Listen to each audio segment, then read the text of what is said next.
Hello there! It's Friday, which means it's time once again for the best movie podcast ever. The only movie podcast to offer objective and hyperbole-free discussion of every movie in the known universe. I am your host, the podcaster with no name, Konrad. And with me as always, take him away, he doesn't mind, but you better promise him that we'll be back in prime. It's Anthony James. Good afternoon, good evening, good night. Oh, that was good. Little hint of what we might be watching there, although it's probably in the title, so it's kind of irrelevant. Anthony, how the devil are you? Doing very, very well. I'm actually loving the fact that I watched Primer this week, because I've been told to watch it for so many years, and then I started YouTube, and then everyone's kept telling me to watch it after that as well. Glad that I've watched it, so tune in for our thoughts later on. Yeah, I'm not gonna say too much about it now, because obviously we got to get them sweet views, but it was an interesting movie to watch, and I'm really looking forward to discussing it with you. And I'm looking forward, on behalf of all of our listeners, to hearing about it. Without further ado, we've got a time walk back to 2004 with Shane Carruth's Primer to look forward to in this episode. We've got some stories about Batman saying no to oral sex, the ongoing controversy around the casting in the Heights Broadway adaptation, and of course, back to the feature. So without further ado, let's talk about some gosh darn movies. Let's do it.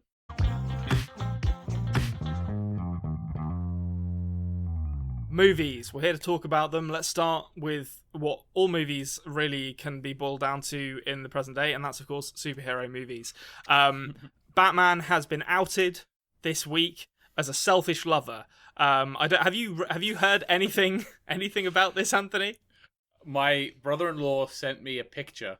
Oh. And it was a meme, basically, but it was a picture of the thing with other people added on to be as you know how I'm speaking about this sort of thing, but to be as withdrawn as possible. Having said that, I had never heard of it before he sent me this. Yeah, and I was like, hang on, what is this here? Because I had sent him a picture. Actually, I sent him a pretty funny picture. I sent him a picture of Mario from Super Mario Odyssey, and it was like a speed run to get his shirt off the quickest, and it was called the nipple percent speed run. So I sent him that picture, and then he sent me back a picture of Batman and Catwoman and the Joker and Thanos in the background. It was crazy. I don't know what's going on. Tell me, Konrad, what's going on? So there's a Harley Quinn animated show, which, to be honest, I've only seen maybe 5 or 6 episodes of. It's good fun. It's very like kind of tongue-in-cheek, a lot more adult than your other kind of Batman related stuff, because as Justin Halpin, that one of the showrunners on it, revealed in an interview that he did with Variety last week, he was basically talking about how much he enjoys making a show where the villains are the central characters, because they have so much more freedom to explore the characters in fun ways, because DC are less protective over them. And they gave an example when when prompted to expand on this, and he said, and I quote, when they were talking about one upcoming scene in the Harley Quinn animated show, they wanted to show Batman performing oral sex on Catwoman, and DC responded with, this is Justin Halpin's depiction of events, and DC was like, you can't do that, you absolutely cannot do that. They're like, heroes don't do that. So we said, are you saying heroes are just selfish lovers? And they were like, no, it's that we sell consumer toys for heroes. It's hard to sell a toy of Batman. It's hard to sell a toy if Batman is also going down on someone. So that's DC's line on this. And even when asked to, like, obviously the initial reactionary take is, well, they're talking about sexual acts of any kind. Yeah. But even in their response, they mentioned the going down. Yes, yeah. So it's very much the supposedly I guess it's reading between the lines to some extent. But I mean, there have been things in Batman comics, very explicit sexual scenes between Batman and Catwoman specifically. So a lot of people, as the internet is wont to do, have read between the lines here and assume that what this means is that the sort of emasculating, I put that in air quotes, emasculating act of performing oral sex on a woman is beneath the Caped Crusader. And obviously Twitter got a hold of this and had a field day with it, and there were a lot of discussions about whether oral sex can really be considered heroic or not, and everyone from former Batman like Val Kilmer and Zack Snyder got involved, and it was all good fun. But hopefully DC, they've rightfully had their pants pulled down on this. Hopefully not for anyone to perform oral sex on them, because they don't deserve it. But it's a real big mess. It's really weird. Like I didn't actually, like, I knew a little bit, obviously, but I didn't know that in their response they mentioned the explicit act itself. Yeah. So there's no hiding from it. It is literally just them saying this particular thing. He doesn't do that, which obviously has so much weight behind that statement. Yeah, Batman is a good, clean superhero. He has sex only in the missionary position for as long as is necessary, and so there'll be no more. It's funny speaking about Bo Burnham a few weeks ago, like, you know, how he's like he did all those jokes about like corporations, like, you know, putting their politics out just to sell more things. Yeah. And it's interesting that this DC Comics have actually done the opposite of what some reactionaries in the world would have you believe that it would have been so easy to just be like, oh, I don't care, like, whatever, like, you know, like, put this in, like, you know, this is an easy win for DC PR to do this, you know, as we've talked about before. It's kind of like performative wokeness to be like, yeah, whatever, Batman, he goes down on Catwoman all the time, he's a new age lover, I don't know. But instead they're like, no! Like, this is the line, alright? Superman, maybe. Green Lantern, definitely, but not Batman, okay? He doesn't do that. Yeah, and I just want to like sort of point out to the audience, both Konrad and I despise the term wokeness. He just used it in reference to douchebag companies. But yeah, I think I agree with you. I think it is.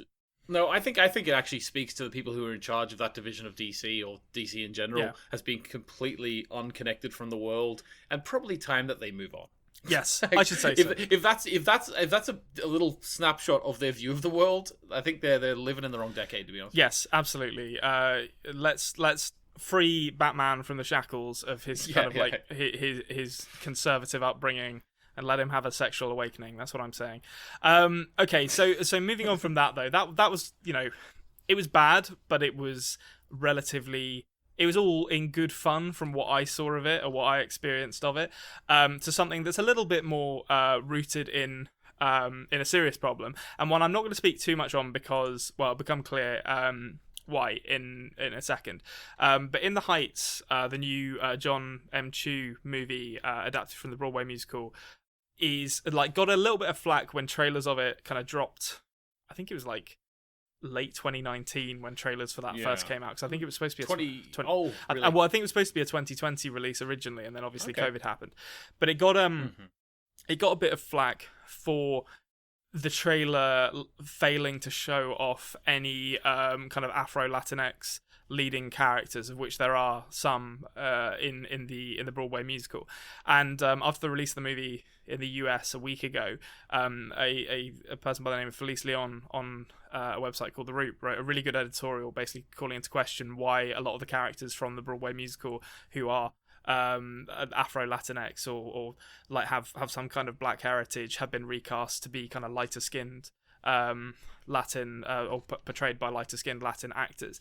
And it's not something like, I feel like when I was reading through this week, I honestly felt like, in the words of Bo Burnham, as like a straight white guy, I should just shut the fuck up and let and like kind of point everyone in the direction of people who have like more knowledge of this. But I thought it was worth mentioning just to say, look, this discussion is out there, and I think it is worth it's worth going and reading that editorial on The Root by Felice Leon, because it's really good, and just worth considering, you know, when you go and see that movie. To his credit, Lin-Manuel Miranda has kind of apologized for it and kind of promised to do better, but I don't know, it goes back to what we were saying about DC to some extent as well. Like, there's only not to say he's done it before, but there's only so many times like big movies can fuck up something like this and then apologize and say, oh, we'll do better in future, before it's like, well, maybe just start doing better the first time. Yeah, like, to be honest with you, I'm surprised by that. So are you saying that some actors are being cast like the sort of the black actors who were in the play, like the characters that were black, are now being cast as just like Latin characters. Yeah, is that what's happening? Yeah, so I think I don't know the Broadway musical that well, which again is one of the reasons why I don't want to weigh too much in on this and just want to kind of talk about it more as a highlighting the discourse. But yeah, I think there's one character in particular, I believe, called Benny, who was a mixed race character. I believe they were possibly Puerto Rican, like black, Chinese, and maybe some other kind of heritage in there as well, and they were just recast to be as kind of lighter skinned Latino character, which a lot of darker skinned Latinx people were like, well, this isn't very representative of us, and I think it speaks to a more. I think I'm looking at the actor who's playing Benny, and he looks like a black man to me. So maybe it's that he's black man, not a Latin black man. Is that maybe the no? issue? It's definitely like that. Some characters who were like darker skinned were played by light skin. So maybe I've got the character name. Okay, wrong yeah, okay, there. maybe. Yeah, but I encourage people to go and read Felice Leon's editorial because it explains it far better than I could, and just be aware, I guess, as well of the damage that can be done by this kind of like these kind of performative steps of inclusivity that I really don't like in a lot of mainstream media that we still seem to be having a problem with.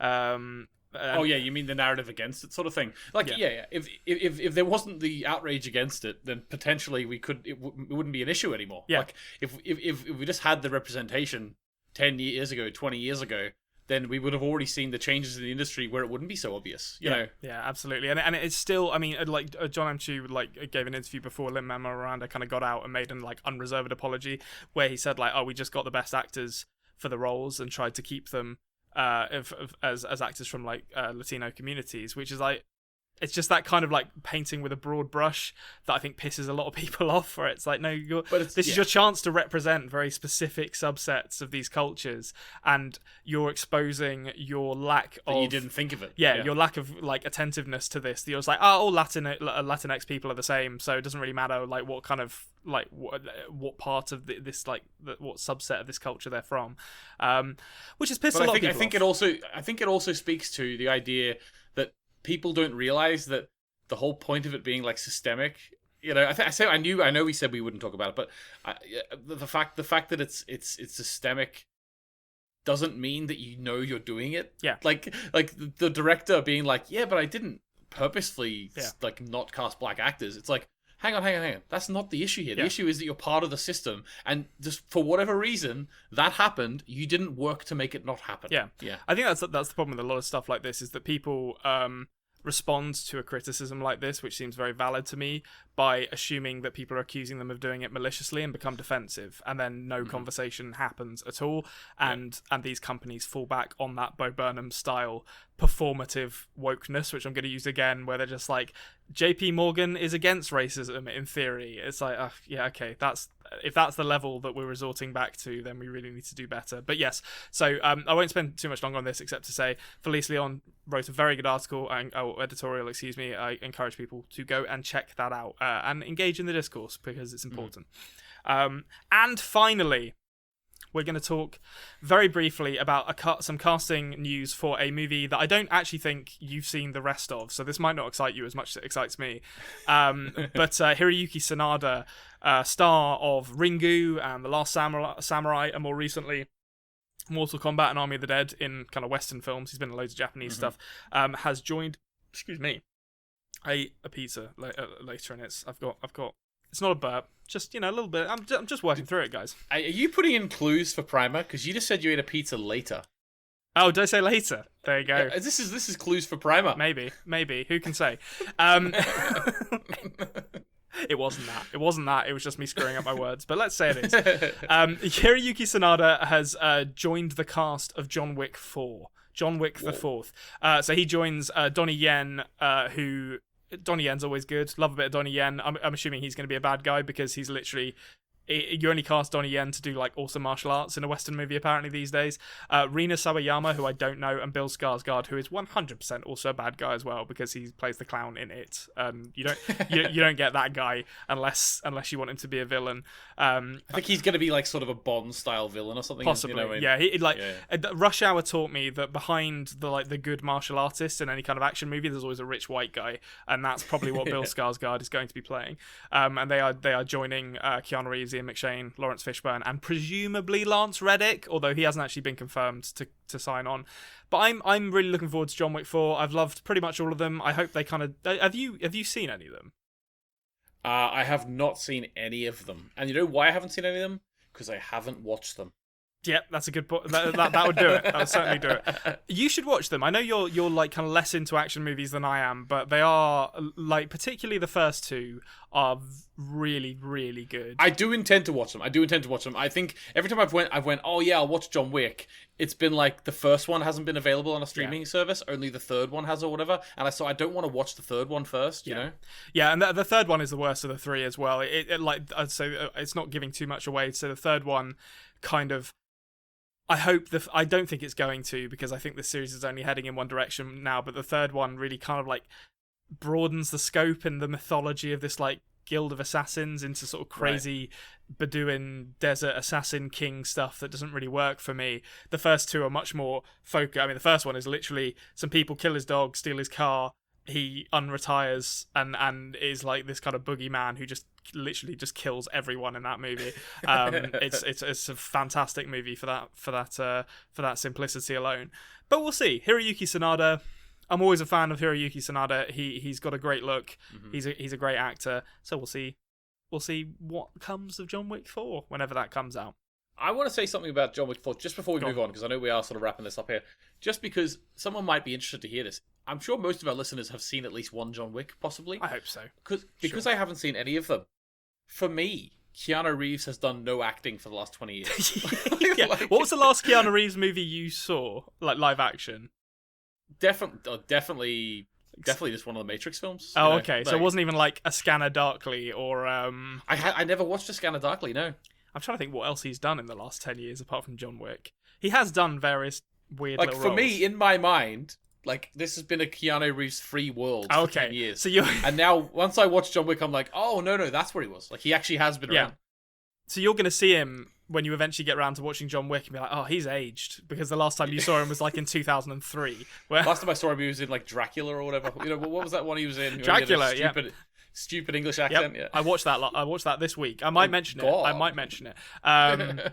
That's fantastic. Well, maybe I'll keep needling you, and maybe we'll get a John Wick session penciled in to talk about on this here podcast, because what use is having a movie podcast if I can't force you to watch movies I like on it? Yeah, that's fine. Speaking of which, we're now going to speaking of Wick. That would have been a great joke. What a great joke that would have been if I'd had the forethought to nail it, but the road not taken. Talking about movies that I like that I can make you watch, we're gonna take a natural segue into the exciting new game show feature. I got to be honest, I don't really like the movie that we're going to talk about this week, but so that wasn't a natural segue in the slightest. But we're gonna bet first clue though. We're gonna stick with it. Yeah, exactly. I don't like it. That's my first clue for you. It is, of course, your favourite and mine, the exciting new game show segment here on the Best Movie Podcast Ever. That's right, it's Back to the Feature! Yeah, here we are. Oh, looking forward to it. I genuinely look forward to this. I'm glad. I do too. I'm glad to. I feel we found a nice little rhythm with this. I've got to be honest with you. I'm worried about the movies coming up in the next month, because I started this in the prime of summer with like loads of easy movies like that I've definitely seen to pick from. And let me tell you, it is slim pickings coming up in the next couple of months. So I might have to invent a new game. You know, you can do the same thing, but do like DVD or VHS releases of the same week. I might just come up with a totally new thing. I've got some ideas percolating in the old noggin. Right. So for those of you who haven't listened before, this is the exciting game show feature where I have selected a film release from 25 years ago today. Anthony will hear 5 clues. Each clue that he hears will lower the score he gets, and each time he hears one, he will have an opportunity to guess what the movie is. Play along at home, of course. I love hearing what people get in terms of their scores. Hopefully someone out there is keeping track of Anthony's score, because I'm certainly not. Anthony, are you ready for Back to the Feature? I'm ready. Okay, excellent. Clue the first. This remake of a 1960s comedy made $273 million dues worldwide. Dollary dues. Tobias! 270. 273 to be precise. $273 million in 1996. Yep. For a comedy. Big money. Big money. That's big money. Remake of a 60s show. 60s comedy. 60s like movie comedy? Yeah. Okay. All right. I do not know. So I know it can't be anything to do with Jim Carrey because he just released the Cable Guy, so I don't think he would release two. And a double bill. 1 week Cable Guy, next week Ace Ventura. Well, there was two Sean Connery ones, but one was his voice, I suppose. Yeah. Okay, comedies of that time. We're talking maybe Chevy Chase. We're talking potentially Adam Sandler, but I don't think he did a remake that early. I don't even think he's ever done a remake, actually. That's a good question. Yeah, I don't know if Adam Sandler has done a remake. Oh, he did The Longest Yard. That's the only remake I know of that he's done. Okay. Could be Chevy Chase. Could be something to do with Randy Quaid. A vacation movie. Okay, I'm not sure. I'm just going to guess Man of the House. I don't think I've ever even heard of that movie. Is that a Chevy Chase? Oh, okay. Chevy Chase and Jonathan Taylor Thomas. That's your wheelhouse, but I'm afraid to say it is not the Man of the House. A great shout, though. Lovely. There's another Man of the House with Tommy Lee Jones in it, which is not the same one. Okay. Well, there you go. That sounds like the kind of thing Tommy Lee. I watched, and we'll get to this a bit later, but I watched Batman Forever this week, so I'm well versed in Tommy Lee Jones's 90s fare. Yeah. Right, second clue. Star of the original movie, Jerry Lewis, was set to appear in this movie in a cameo before pulling out over the amount of fart jokes in the script. Right. Okay. I'm gonna say there are at least 100% more fart jokes in this one than there were in the original. Possibly 200 or 300% more. Yeah, so I'm now saying, okay, Jerry Lewis. I don't know Jerry Lewis as well. No, I don't really. I know he was in King of Comedy. Yes. In a very different role. Okay, I don't believe that he was. I'm not even 100% sure Jerry Lewis is in this. The Apartment. That's a great shout. It's unfortunately it's not The Apartment. That's Jack Lemmon and yeah. I knew it's around that era though, isn't it? Yeah, Billy Wilder comedy. That's a great movie. If you haven't seen The Apartment, you should go watch The Apartment. It's great. I have seen it, but I don't know what Jerry Lewis looked like that age. I don't believe Jerry Lewis is in it. It has been a while since I've seen The Apartment. Yeah, I don't know. Okay, clue the third. I think you're going to get it on one of these next two ones. I'm going to take a sip before I do. Okay. All right. Okay. Whet the old whistle. Okay. Whet. Clue the third. This movie was included in the initial American Film Institute's 500 film shortlist for the 100 funniest American movies ever made. And that was in the year 2000 that they put that together. I'm going to be honest, I think they have egg on their faces with that. It was included in the 100 funniest film ever made in the year 2000. So it was included in the 500 film shortlist from which they selected the 100 funniest movies ever made. Okay, gotcha. Didn't make the final 100, which we can all be grateful for. Okay. Excuse me. A remake. I'm struggling with this one, if I'm honest with you. I'm going to have a guess. I don't know what's... I had one in my mind, I forgot it now. But I don't know what remakes there are of old comedies, to be honest. Oh, I know it. Go on. I know it. Come on. Took me so long. The Nutty Professor. Just check with the computer. Beep, beep, boop, boop, boop, boop, boop. Ladies and gentlemen, Anthony has done it once again on the third clue. It is, of course, the Nutty Professor. Yeah, sorry, guys. The fart-heavy train wreck of a movie that somehow convinced everyone that Eddie Murphy was back. That's right. It's the Nutty Professor. I should have known after just the mention of Jerry Lewis. I should have known. It was a brain block on my end. I apologize to everyone. I got it in the end. I'll give you the next 2 clues. I was almost certain you were going to get it on this next one, which would have been this was star Eddie Murphy's first big financial success since coming to America in 1988, and was heralded as a comeback for him. Yeah, I would have got it. Oh, I got it anyway already, but I would have got it on that. The mention of Eddie Murphy would have put the echelon of like that idea of like Eddie Murphy films was completely closed off in my mind. I don't know why, but it's because you have the trauma. It's because you have taste, and calling the Nutty Professor a comedy is a stretch as far as I'm concerned. Can I ask you a question? Go on. Did you write something about the family, like the Klumps in the last clue? Final clue. I'll give it to you now. Murphy's performance as 7 characters in this movie turned out to be so well received that a sequel focusing entirely on them was immediately conceived. That movie turned out to be Eddie Murphy. Like, he had this sort of comeback, sort of runaway hit with a movie. I don't hate The Nutty Professor. It's okay. I haven't seen it in a long time, but I remember being like, okay, that's a bit kind of like lowest common denominator kind of comedy. It's no flubber, let's be honest. Oh, not even in the same ballpark as part. I think Jerry Lewis might have also been in the movie that Flubber was based on. Possibly, I have a feeling he was. But yeah, then Eddie Murphy, big comeback, 8 years away from a big hit, coming to America, and then he just pissed it all up the wall with stuff like Nutty Professor 2: The Clumps. Obviously, he was in Shrek, but Dr. Dolittle. Oh, Dr. Dolittle was awful as well. Everything that Eddie Murphy has made in with the exception of Dreamgirls and Dolomite Is My Name in the last 30 years has been trash. That's my feeling on Eddie Murphy. There's not been much good. Let's be honest. Well, Anthony, how do you feel? That's a really strong answer. That's a 3-pointer you've got yourself there. Was that a 3-pointer? Yeah, you got it on the third clue. Oh, well, hold on. You would have got 5 for... Yeah, 3-pointer. You got it on the third clue, so you got 3-pointer. Okay, awesome. Yeah, that's better than last week, I think. Yes, yeah. Yeah, no, I'm happy with that, to be honest with you. I should... as soon as you mentioned Jerry Lewis, I should have got it, because I knew that there was some big series that he was in, or some big, So I knew that he was Nutty Professor. It just took my brain a while to remember, Well, you've done yourself great credit there. You've really... You've reminded everyone that about movies like The Apartment, while also yeah. while also getting good score.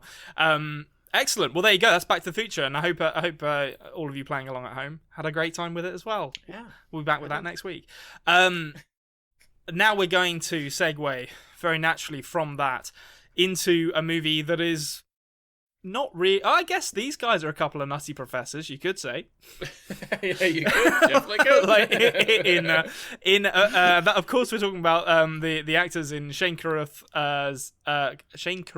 directorial debut, the movie Primer from 2004. Yeah. Anthony, I won't say too much about it right this second. I just want to lay the groundwork out a little bit here. You recommended this movie to us. Mm-hmm. In God's name, why? I have never seen this film before. Okay. We have a mutual friend who's a very very good physicist who always recommended me this because he knows I love time travel. Mm-hmm. And I always meant to watch it. And it was always heralded as being the most accurate time travel thing you could see. Mm-hmm. I think Shane Carruth actually may have a history of mathematics, somewhere. Oh, surely. But, yeah. So then once I started the channel and we was doing dark stuff, everyone was asking, a lot of people in the comments were asking me to cover Primer as well. And to be honest with you, I just couldn't. I looked every now and then. I'd look for it on Amazon. It wasn't there. I never got to the point where I bought the DVD. And luckily this week, I actually was willing to pay for it. But when I went to Amazon, it was already on there. Yep. So that was good timing, actually. But so I don't know. I was just always intrigued by what people consider the most accurate time travel film of all time. Because Back to the Future is hard to beat. Let's be honest. That's pretty sort of a hallmark of It's Back to the Future considered accurate? I mean, not at all. Not at all. Yeah, okay, right. I couldn't. My sarcasm detector was faulty for a second there. I was like, yeah, that movie feels very neat for to be accurately depicting time travel, and that's something we will eventually get to spoiler talk about this movie. It's just be forewarned. I'll give a heads up when we get there. But without talking spoilers, I think something that stood out to me with this movie is that it's very challenging, quite hard to follow. And to me, that feels like a very honest depiction of what a time travel movie actually is going to be, because it gets very messy very quickly. Yeah, it really grew exponentially, the confusion, didn't it? Yeah. Like, it started off like they spent a lot of time on the first loop. Now, we're not going to get into full spoilers here. We are going to do that. And thanks to Stephen Crummy for pointing out we should actually timestamp the spoilers and stuff for the people who don't want to know all the spoilery stuff. So we will be doing that this week. Yeah. Having said that, this is quite an old film, so we'll not spend too long on the non-spoiler stuff. But I think that it does ramp up in the confusion. I think I followed most of it, but I definitely think if I'm going to make one of my sort of time travel analysis videos, I'm going to have to watch it at least one more time. Yeah. But definitely, I think I followed it. I did enjoy it. I think, actually, cool way to explain this would be, take Tommy Wiseau, give him 50 more IQ points, and $6 billion less dollars, and this is what he makes, you know? It felt like a very, like, one-man vision, you know? Well, I mean, talking about the budget, I think it's only fair to say that this movie had a $7,000 budget, which you can tell. Yeah. Like, I think... So the first thing I noticed in this movie is it doesn't look very good. It's very grainy. The sets are... The shooting locations are very boring. I think those actually work into its favour stylistically, but it's a bit of a kind of like, oh, wow, okay, this feels like it was made by someone who doesn't really know how to make a movie, and a lot of the dialogue is hard to decipher. There's people talking over each other a lot, which makes it... You just kind of have to immerse yourself in it. And I say this not to dunk on the movie, because I did really enjoy it, actually. But you have to be willing to kind of let yourself just float away in this sea of kind of filmmaking in order to really enjoy the good stuff that's there, which is like the storytelling and like the clear passion for science. And Shane Carruth, by all accounts, who wrote and directed this and then didn't do anything else until he made another movie called Upstream Color in 2013, which I've not seen. But he's clearly not really a filmmaker by choice. Like he's as you say, more of a... strikes me as more of like a mathematician or a scientist who had an idea and was like, we should make a movie out of this, and then was trying to learn how to make a movie as he was making this, which is why I think some of the technical aspects of it are a bit dicey. But well, I think I also read that most of the money went in... It was shot on film, and most of the money went into the film. Yeah, I'm sure. And I think that they actually... The film is 68 minutes long, and they shot 70 minutes worth of film. Nice. So they really they got all their money's worth. Or like 78 and 80 or whatever. You know what I mean? Yeah, it's not a long film. They literally... They did one take for pretty much every single scene. Yeah, and you know the acting's not bad. You don't really learn that much about the characters, but it's engaging. It's engaging the whole way through. You know, it's this is not the kind of movie I would normally enjoy, because I need a little bit more kind of human drama in my movies, and I really struggle to follow non-linear plots or plots that kind of ask you to do a little bit of work to follow them. But I definitely found myself enjoying this. Yeah, it had a real sort of atmosphere to it, didn't it? I think it had a real sort of creepy sort of atmosphere. Almost it was building and building and building and building. Yeah. I think even Shane Carruth had like a part of the score as well, which was at times quite jarring. Actually, I thought the score didn't. Can we talk about the ending credits song? Like this movie, like you know, I never really noticed the score throughout the movie, to be honest. But then when this movie ends, I was like, "The fuck? Am I watching like a Matrix sequel? What's happened here?" 'Cause it like goes into some new metal in the ending credits that felt totally out of place. Also, I do appreciate as well, like Shane Carruth. He's a maverick. Let's just say. The credits have been done, black screen, white text for a long, long time. He said, "You know what? Nope. Not me. No. I'm gonna make mine look like a PowerPoint production." Yeah. It looked absolutely phenomenal. Like there were text boxes on it. There's a weird logo of a film where you have to look at it and be like, I think that says Primer. I can't see where the M is, but I'm assuming it's there somewhere. It's great. I was like, fair enough. White text on a black screen. We've been there. I've seen that before. Yeah. What we haven't seen, like it literally looked like he opened up. What would it be, our PowerPoint today? Yeah. And selected one of the presets. Yeah, it's got like those little kind of like... So it's like a grey background with slightly lighter shaded like grey circles in each of the corners, just to keep you guessing. And I believe there was like a GIF in there somewhere as well. But, 100%. A hyperlink as well. Yeah, to an MP3. This is Rian Johnson's, according to him, the best time travel movie ever made. Do you agree, Anthony?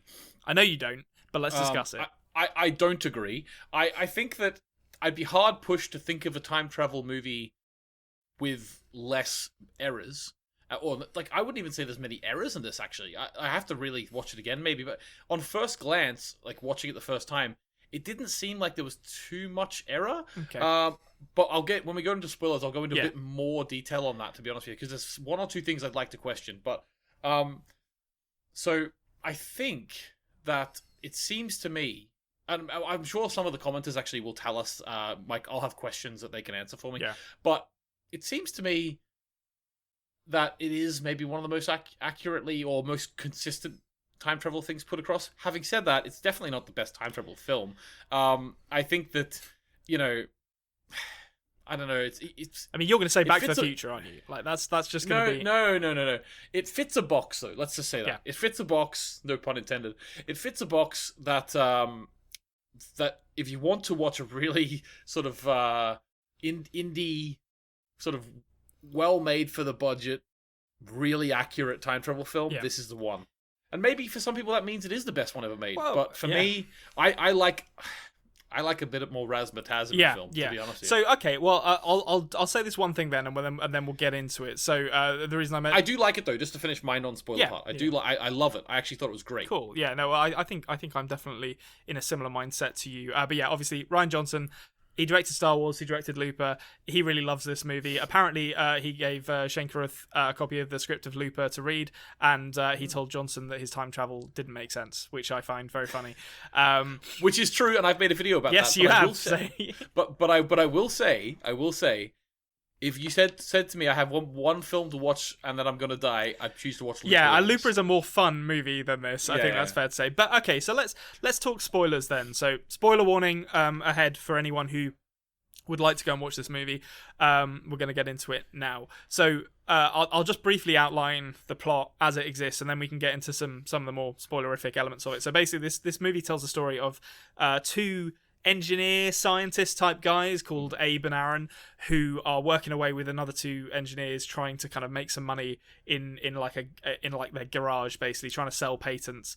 And it seems that, correct me if I'm wrong here, Anthony, but it seems to me that they're trying to create some kind of refrigeration system to create ice or something, based on a brief interchange with Aaron's wife and them talking about. I think that's where it started. And then they actually found out that they could change like the matter of they could actually make things like have gravity affect things less. Like they were making things way less as well. So they were sort of dabbling with gravity too. But they get into they stumble across something which appears to change like the state of matter in this kind of box, and then they investigate it a bit more, find out it's actually sending these things back in time, which is why I guess actually back and forth, forward in time initially, because they put something that develops some algae.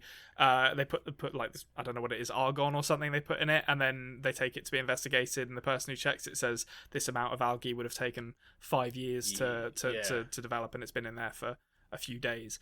And then I thought that was a pretty cool way for them to realize that they were sending something. Yeah, I was 100% with the movie there, and I'm the kind of person who does struggle sometimes with really complex it's like kind of sciencey schmiancy narratives, and I was really with the narrative right up until the point where they themselves start going back in time, and they start having like the kind of narrator voices talking about paradoxes and causality and stuff.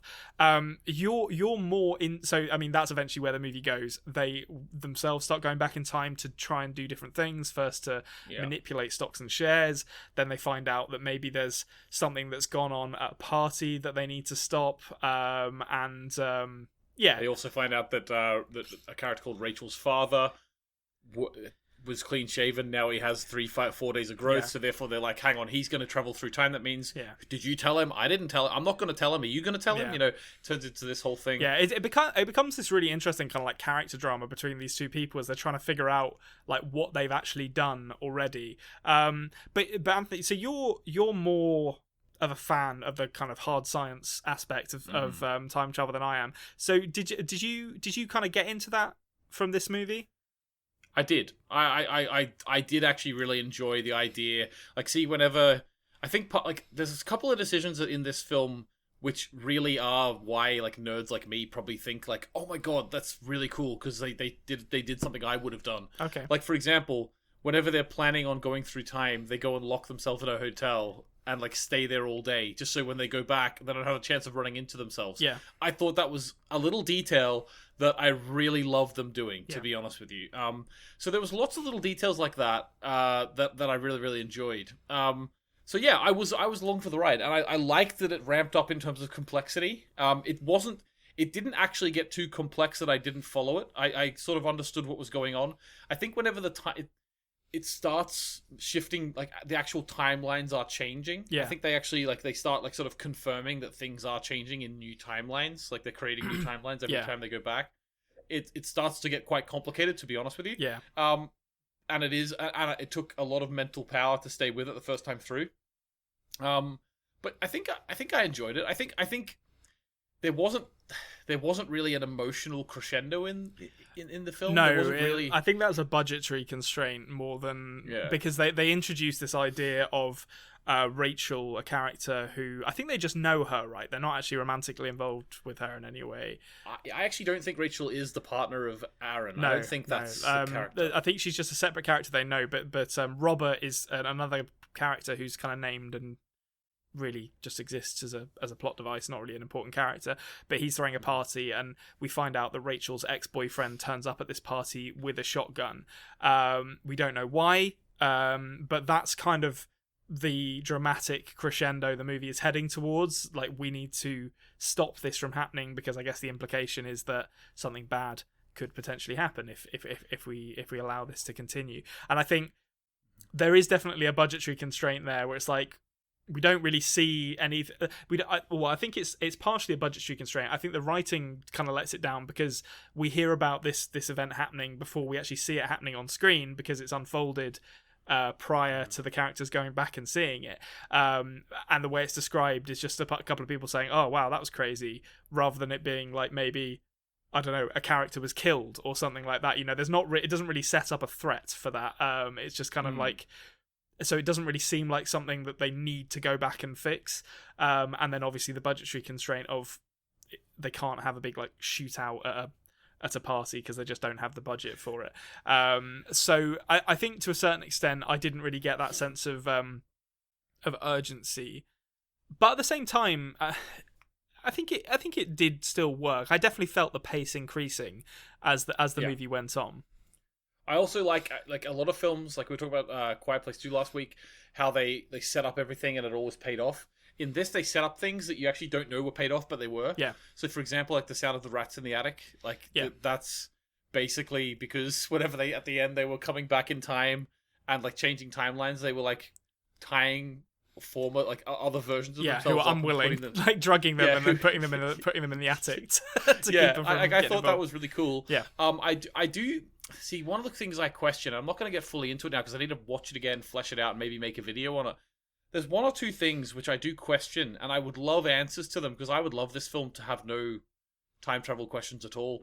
One thing I do question is that if my understanding is correct and they start changing things and technically new timelines are being created, in my mind, maybe this is why I need to watch it again or I need clarification. But a question I have is, why can you hear the rats in the attic, which are the other Aaron in the attic, in the original timeline before they even create?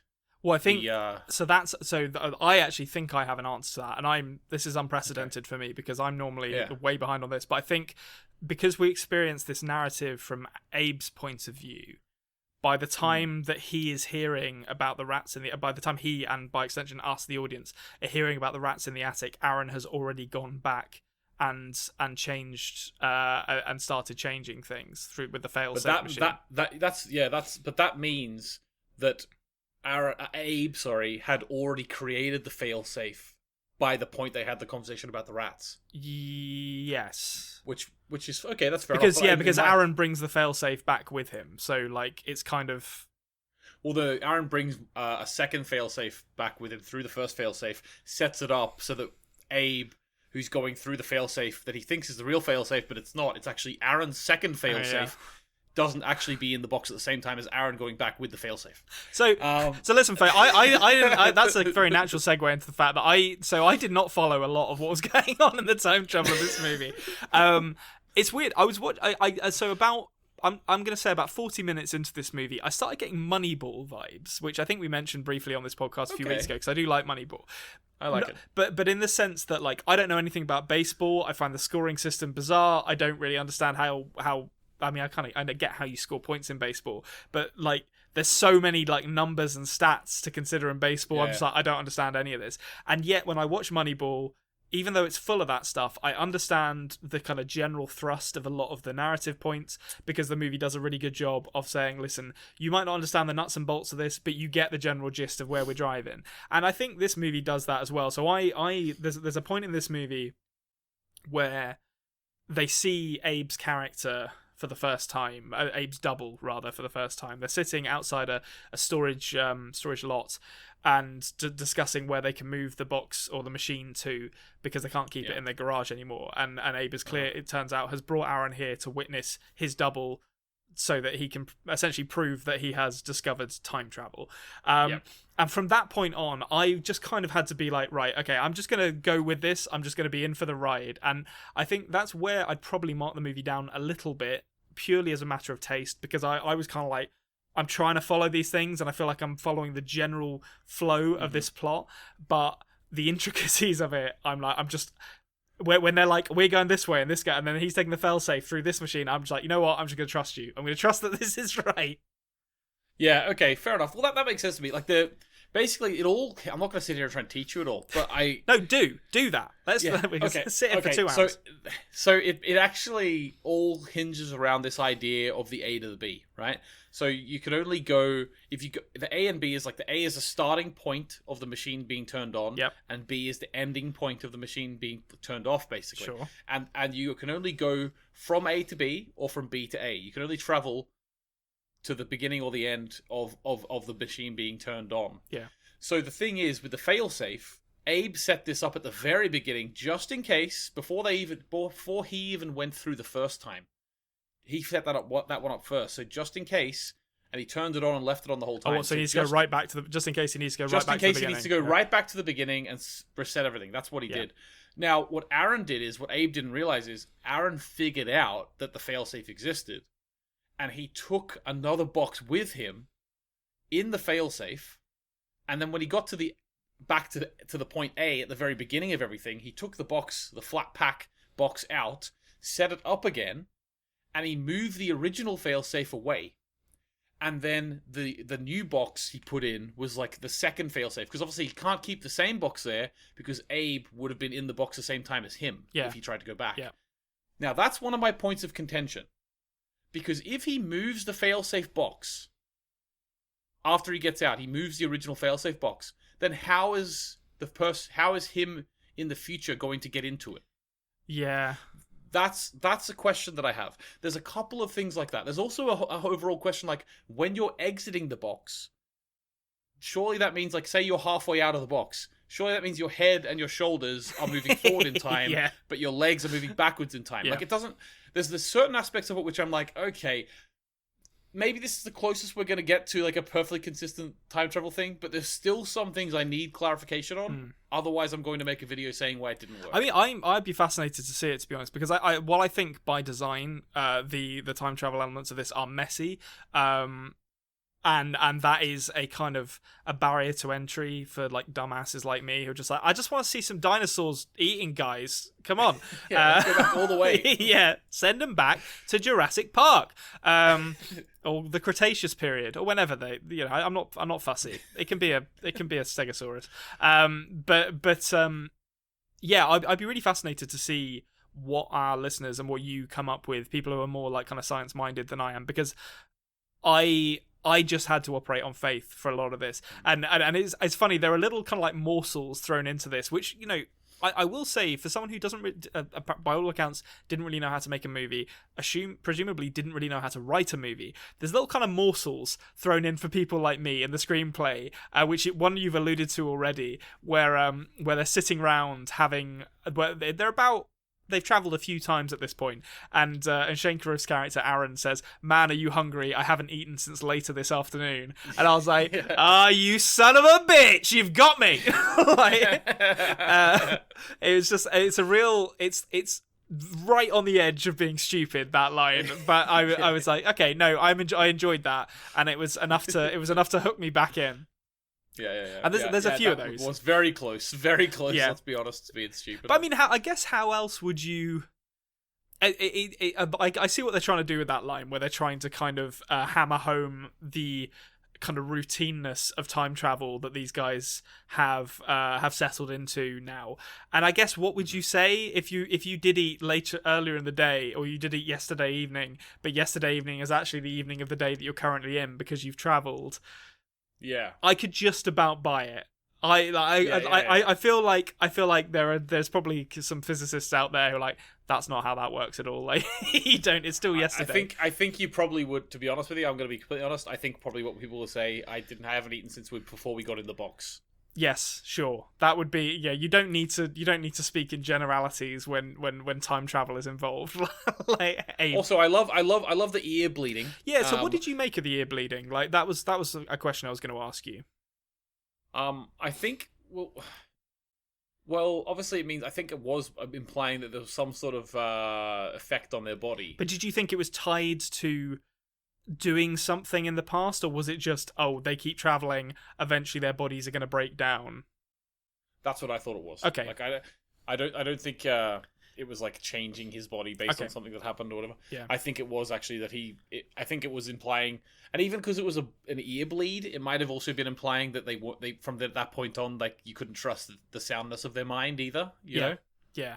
Well, I think that is something they try to arrive at. So, like, this movie concludes basically with Abe's fate largely unknown. I mean, he's alive, but we don't really know what happened to him, and Aaron having gone to some kind of foreign country. We see an airport, and then we see him standing next to a man speaking French. It's not the most convincing of like of kind of setups for him having left the country, because it's like, that guy just seems like a French speaking guy in the same place that you were before, to be honest. But yeah, so it's this idea that, maybe they have, I don't know if it ever gets into like kind of unreliable narrator territory, but it certainly suggests that these two people have been forever changed, perhaps compromised by the experiences that they've gone through here. But that's interesting that you just thought it was just their bodies breaking down over time, having used the machines, because I was a bit like, does that signify something in particular has changed? Potentially. I maybe on a second watch. See, that's what I mean. Like, I think there's some stuff which you'll catch on a second watch which you didn't get the first time round. Yeah. Like, I think the conversation about the rats being in the attic, in my memory, that was before the failsafe would have even been created. That was before they even figured out about the watch going back and forth. Having said that, if we rewatch it, maybe I'm completely wrong about that. I also think, like, a person doesn't sound like rats. Like, you could shout. Like, yeah, like the whole timeline aspect there too. Yeah. Maybe they were just rats. The whole timeline aspect there too. It's like implying that they're new timelines, but they're still operating within this. It's interesting that I need to think about more. Yeah, I mean, it's definitely the kind of movie where I watched it and I was immediately like, I should really watch this again before we do this recording, because I feel like each time I watch this, I'm going to have a better understanding of what's actually happened in it. And I wouldn't have disliked the experience of watching this movie again. I think it's as I say, it's very messy. Technically, it's not that great, but there's still something to it. Like, it's still very compelling to watch. If it was 2.5 hours long, no one would be watching it. Yeah, I think that's true as well. I think I've seen a lot of kind of like debut indie filmmakers make like 2.5 hour movies that are just like, for fuck's sake, like, get to the point. And whereas this is almost the opposite of that, where it's like, you know what, like, Shankarov is interested in the science, he's interested in the physics of it. That's what we're going to focus on, and we're just going to rifle through that stuff really quickly. And it's going to be overwhelming for someone like me who doesn't really understand it, but it's always going to be compelling. And I'd much rather a movie do that and end up with, I think this is 82 minutes long, this movie. Might be slightly less than that. But I'd much rather 77. Okay, but I'd much rather a movie do that than the alternative where it kind of massively overstays its welcome. which I was very appreciative of. But I think I'm like, would you recommend it? Generally speaking, I get the sense that you probably would. Yeah, definitely. I think I would recommend it. If you're the type of person who likes sort of more mind-bending sci-fi stuff, definitely this is something to check out. If you're someone who likes watching sort of films made by one person, like who just wants to fulfill their vision, this is also a good one to check out. I think I would recommend it. Awesome. Okay. Yeah. Well, I think I agree with you. I think it lost me a little bit in places, but that's not the movie's fault. That's because I'm uneducated. And I think that is going to do it for us on Prime Discussion. You know what? I'm not going to talk about Batman Forever today. I thought about it for a second there, and I was like, no, I can't be bothered. Like, it's no one, like, there's nothing to say about Batman Forever after we've just had that discussion about time travel physics, except to say that Batman would definitely perform oral sex on Catwoman. That's a very horny movie. Is what I'm going to say. Which side of Tommy Lee Jones would probably the scarred side? Yeah, probably the scarred side. Like, is that the nipple one? That is. Interestingly enough, I said at the beginning, someone asked the question that I was watching it with, said, "Oh, is this the nipple Batman suit?" And I was like, "No, I think that's Batman and Robin." But blow me down. This one's got nipples in it as well, and it also has Chris O'Donnell being just the worst actor I've ever seen in my life. Chris O'Donnell, my word. But his family, Conrad, his family. There's the bit where he's putting his washing away, doing like karate, and the soundtrack is like every time he does like a backflip and puts some jeans on the washing line. I remember watching that when this movie came out in '95, so I'd have been like 8 years old, and I remember watching that and being like, "This is the coolest shit I've ever seen." And I watched it now, and it's like, "This is ridiculous." Like, who are you trying to impress here? Like, the only one there is Alfred. Is it Batman and Robin the one where then they get Batgirl? Alicia Silverstone is Batman and Robin, you've got like Dr. Freeze Dr. Freeze. Dr. Freeze. I can't remember what his name is now. Might be Mr. Freeze actually. Arnold Schwarzenegger. Yeah, and Poison Ivy. Poison Ivy. Whereas this one is a career zenith. I'm going to say Jim Carrey playing the Riddler, and boy howdy does he play it seems like someone was like, okay, just do what you did in Ace Ventura When Nature Calls, and we'll figure out the plot around it. And he just has no filter, and I really liked it when I was a kid, because I really liked Jim Carrey when I was a kid, and unfortunately I think I might have grown out of his kind of brand of comedy a little bit, because it's been a long time since I watched Ace Ventura or Dumb and Dumber, both movies I very much liked as a child. And if this is any indication, Jim Carrey just don't do it for me no more. I think Ace Ventura still would.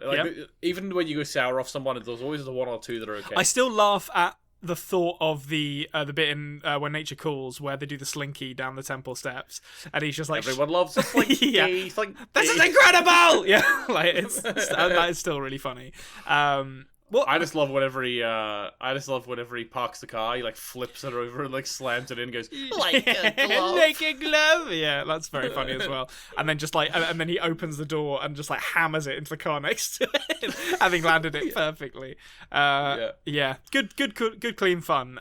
Maybe we'll do those movies as well. We'll add them to the list. We'll do a John Wick watch-a-thon for one of these, and then we'll do an Ace Ventura watch-a-thon for one of these. Cool. Okay. Well, I think we got some Batman Forever chat in there, so there you go. Yeah. If you're a Batman fan, enjoy. But I think that's going to do it for us here on the Best Movie Podcast Ever, which is going to leave us with one simple question to answer, as we always do, which is, Anthony, what is your favourite movie? Looper. That's a good shout. I thought about putting Looper. I'm going to say Batman Forever for this week, because sorry, Primer. I did enjoy Primer, but I think Primer is a better movie than Batman Forever, but I think I probably enjoyed Batman Forever more my speed. Yeah, no, I'm interested to see like the diehard Primer fans in the comments, whether they are insulted by what I've said, or whether if they agree with me. I did really like the film. I think we can all agree though it isn't the most fun film to watch. Yeah. But, well, yeah, let's see what they say. Thank you to Nancy Wyatt and Jared Iscariot for the use of our theme song. You can find a link down to their stuff in the thing below. And thank you to you for joining us. Please consider subscribing. We are the best movie podcast ever on podcasting apps, or the Culture Cave on YouTube, if that is your preferred method of consumption. And get involved in the comments and give the show a like. It really does help. And we will see you same time, same place next week. Cut.